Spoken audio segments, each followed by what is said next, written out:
विश्वकर्मा को देवशिल्पी के रूप में जाना जाता है और वही विश्वकर्मा जो कि सृष्टिकर्ता माने जाते हैं, शिल्पाधिपति माने जाते हैं, शिल्प कलाधिपति माने जाते हैं, तकनीक और वास्तु कला के जनक माने जाते हैं। ऐसे भगवान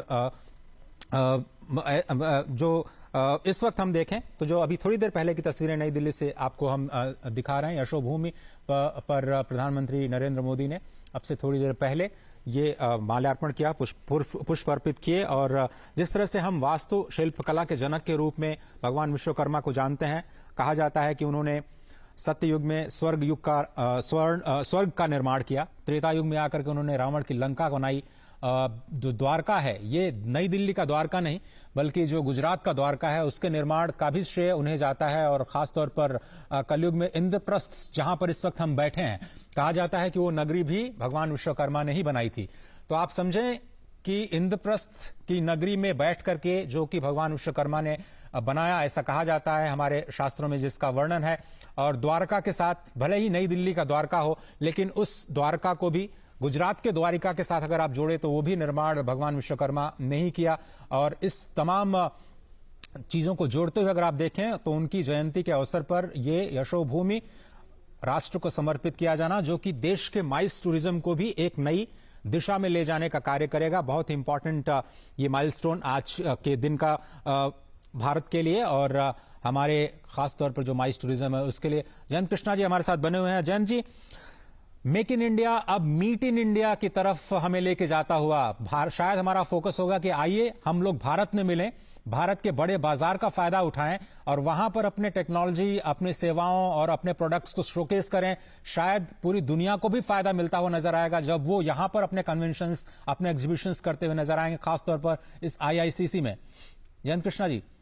बिल्कुल अजय जी, मुझे लगता है आप बाकी चीजें छोड़ भी दीजिए। जो भारत इस समय जनसंख्या के हिसाब से पूरे विश्व का सबसे बड़ा मुल्क उभरा है, सबसे ज्यादा लोग पॉपुलस कंट्री हमारा बना है। चाइना को हमने ओवरटेक कर लिया है और जो अगले कुछ सालों के प्रोजेक्शंस हैं इंटरनेशनल मॉनेटरी फंड के, उसके हिसाब से 2027 तक चाइना की पॉपुलेशन करीब 1 करोड़ के आसपास और कम होगी और उतने ही पीरियड में भारत की जो अभी है करीब 140 के आसपास, वो 7-8 करोड़ और बढ़ेगी। तो हमारा इतनी बड़ी जो पॉपुलेशन है और हमारा जिस तरह से पर कैपिटा जीडीपी या पर कैपिटा इनकम भी बढ़ रही है, जैसी हमारी इकोनॉमी और स्ट्रेंथन हो रही है, तो परचेजिंग पावर हमारे लोगों में बहुत बढ़ेगी, ऑलरेडी है।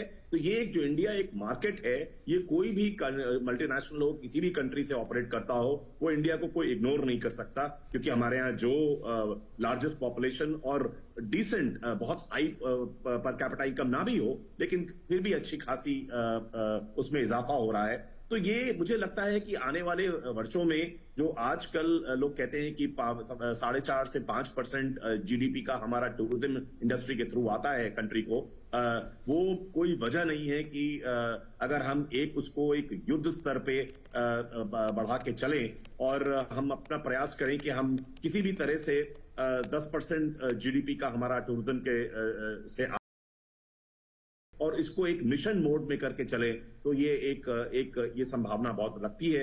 और ये जाहिर सी बात है, जो यशोभूमि बना है या इससे पहले भारत मंडपम प्रगति मैदान में बन के तैयार हुआ था, ये सब जो चीजें हैं, ये बहुत अच्छा इंफ्रास्ट्रक्चर में जो एक बहुत गैप हुआ करता था, वो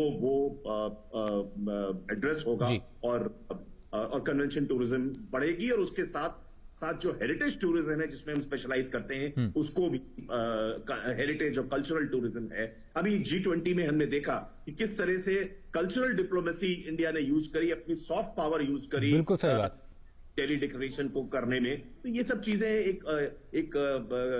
ऐसा बहुत कॉन्फिडेंस लगता है कि country is moving in the right direction. बिल्कुल सही कहा आपने। जो एक कल्चरल डिप्लोमेसी है, सॉफ्ट पावर को पूरी दुनिया तक ले जाने का एक बहुत बड़ा मौका था G20। और अब से थोड़ी देर पहले की ये जो तस्वीरें हम आपको दिखा रहे हैं, फुटवेयर जो उसके साथ जो लोग जुड़े हुए हैं उनके साथ प्रधानमंत्री बात करते हुए, भारत की जो फुटवेयर इंडस्ट्री है, चीन के बाद पूरी दुनिया का सबसे बड़ा प्रोडक्शन कहें तो भारत का जो भारत में होता है फुटवेयर का, लेकिन हम लोग एक्सपोर्ट मार्केट में उतनी दखल नहीं रखते हैं। जितने हम फुटवेयर बनाते हैं वो भारत के 95% बाजार पर ही जाते हैं, यानी अपने देश में ही कंज्यूम करते हैं।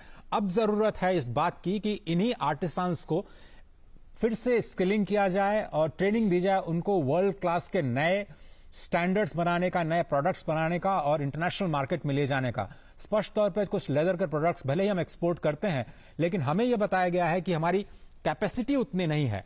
अगर हम इंटरनेशनल कंपनीज हमें ऑर्डर भी देती हैं तो भारतीय कंपनियों के पास उस क्वालिटी की, उस स्टैंडर्ड को मीट करने की कैपेसिटी नहीं है जो इंटरनेशनल मार्केट को कैटर कर पाए। और इसीलिए आप देखते हैं कि भारत सरकार अब स्टैंडर्डाइजेशन पर भी काम कर रही है। नए BIS स्टैंडर्ड बनाए गए हैं और आप देखिए कुछ नई तस्वीरें हम लगातार आपको दिखाते जा रहे हैं। फुटवेयर इंडस्ट्री की अभी हम बात कर रहे थे। प्रोफेसर अनिल कुमार, हम आपसे ये समझना चाहते हैं कि ये कई सारे जो पार्टनर्स हैं वो भी इसका हिस्सा हैं।